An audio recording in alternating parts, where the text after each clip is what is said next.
नमस्कार, बहुत स्वागत है आपका। न्यूज़ 18 डिजिटल देख रहे हैं आप। आपके साथ मैं हूं विकास ब्रजेश सक्सेना।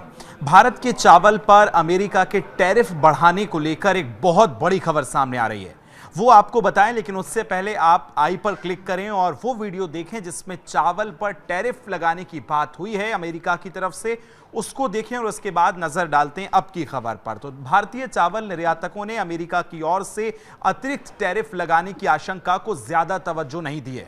उनका कहना है कि मांग पहले की तरह ही बनी हुई है। अमेरिका को होने वाले निर्यात की कम मात्रा को देखते हुए इस पूरे क्षेत्र पर कोई खास असर नहीं पड़ा है, यह भी कहा गया है। साथ ही आपको यह भी बताएं कि भारतीय चावल निर्यातक महासंघ यानी IREF के अध्यक्ष प्रेम गर्ग ने बताया कि अमेरिका को बासमती चावल का निर्यात देश के कुल 60 लाख टन सालाना निर्यात का 3% से भी कम है। वहीं भारत के कुल चावल निर्यात में अमेरिका की हिस्सेदारी 1% से भी कम है। यह बयान तब आया है जब ट्रंप ने अमेरिकी कृषि सब्सिडी पर चर्चा के दौरान भारतीय चावल पर नए टैरिफ की चेतावनी दी है। व्यापार विशेषज्ञों का मानना है कि ट्रंप की धमकी किसी बड़े नीतिगत बदलाव का संकेत कम, बल्कि राजनीतिक बयानबाजी ज्यादा है।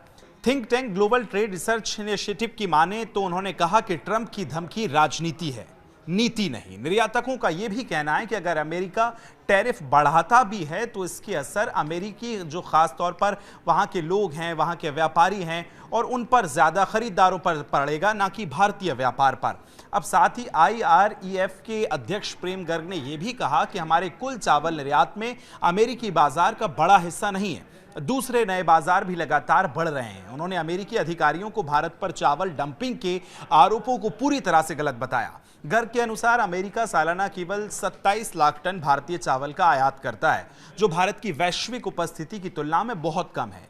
यह बयान ऐसे समय में आया जब वॉशिंगटन में भारतीय चावल पर अतिरिक्त शुल्क लगाने पर चर्चा चल रही है।